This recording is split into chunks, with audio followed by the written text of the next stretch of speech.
Hello, this is Svbversvm, that's my practice channel at YouTube. And today for the reviews, I am doing something a little different.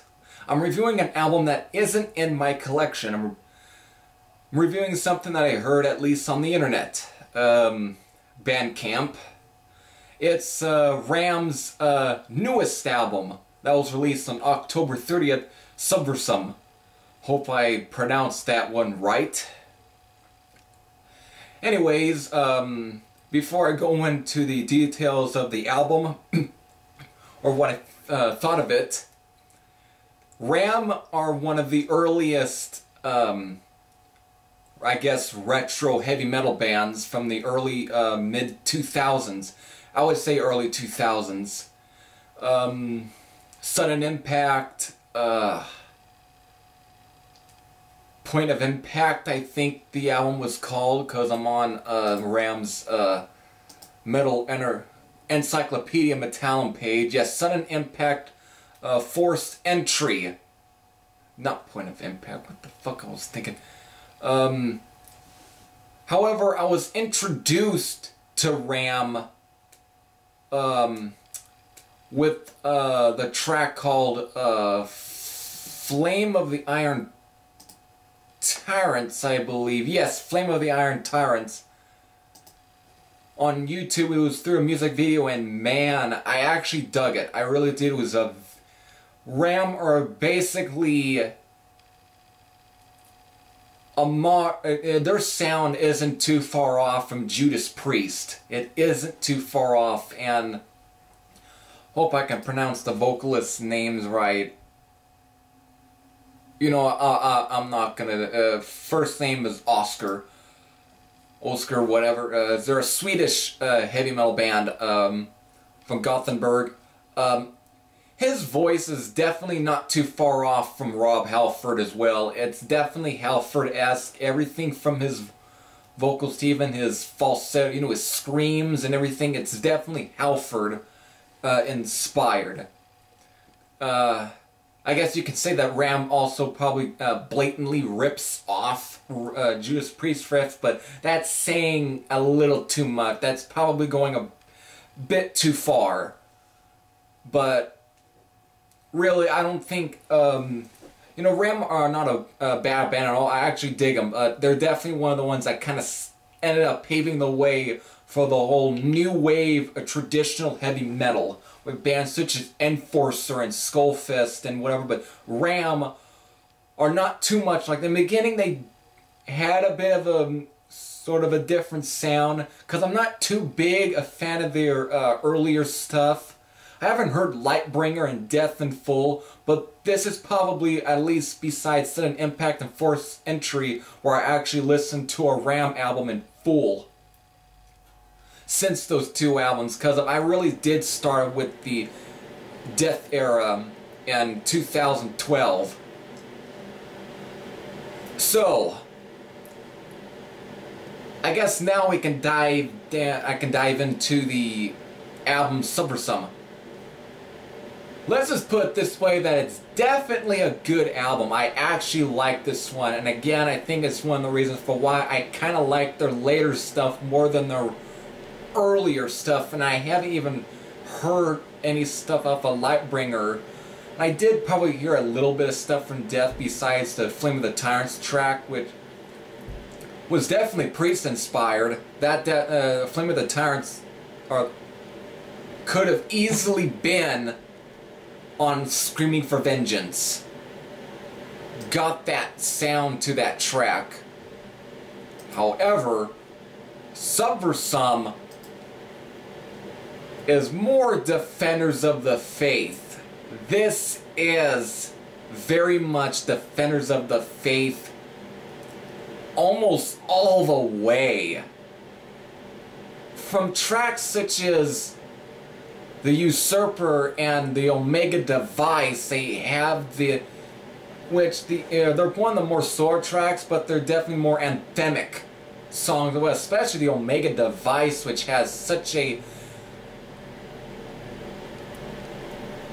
I guess you can say there's definitely a bit of that, you know, it's the tracks that you really would expect, those anthemic tracks that will become, you know, be like almost fan favorites.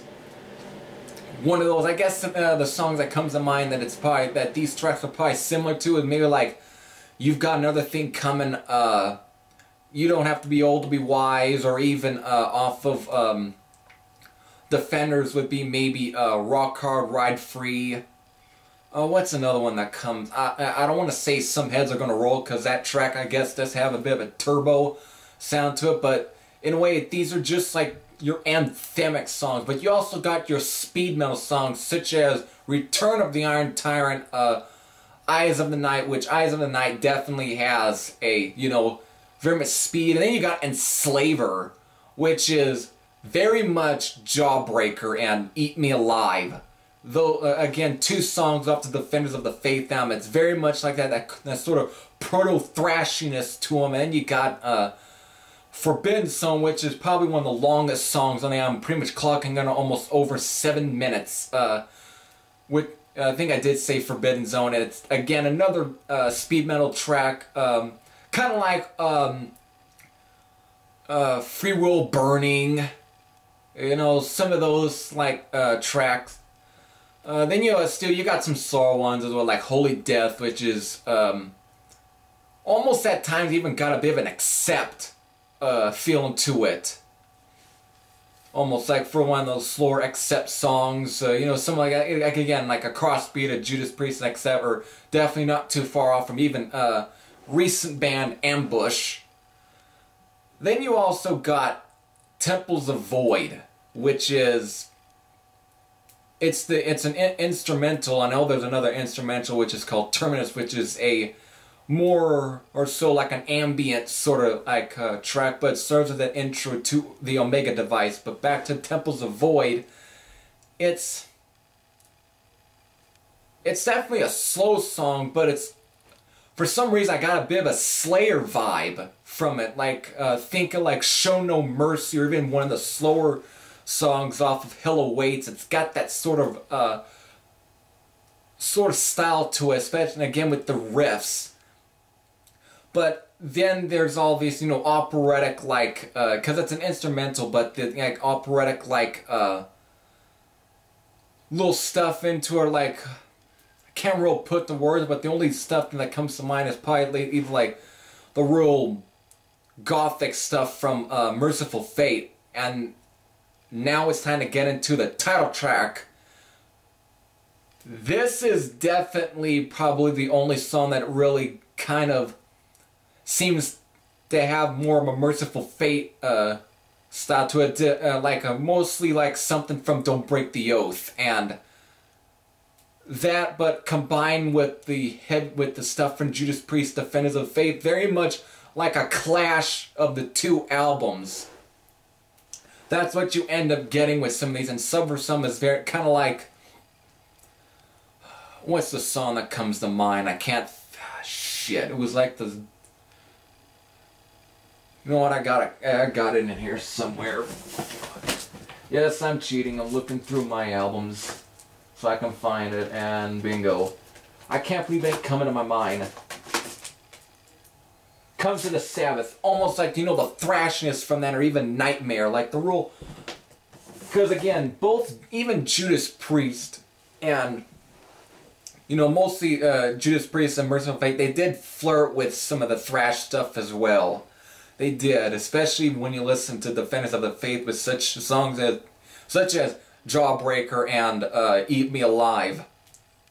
There are definitely songs that definitely had a bit of a thrashiness to them, and since by the 1984, since both Don't Break the Oath and Defenders of the Faith were released on that year, that was the year when bands such as Metallica and Anthrax and Slayer and so forth were pretty much releasing stuff, you know, were getting a bit more known. So, but with Ram, they definitely kind of go back to that era, you know, 1984, 1985 era stuff, especially from Judas Priest and to some extent, Merciful Fate and Slayer. Again, it just seems the sound really just ends up kind of mixing the both, and I actually do enjoy it. I like it. I think it's probably maybe could be my favorite Ram album. I really did dig this all the way through. There really isn't a bad song. Everything just seems to come together. So with that said, this is a solid album. However, this is going to end up making me purchasing the album. I'm definitely going to have to purchase this. It's a good album. Very good. From Ram.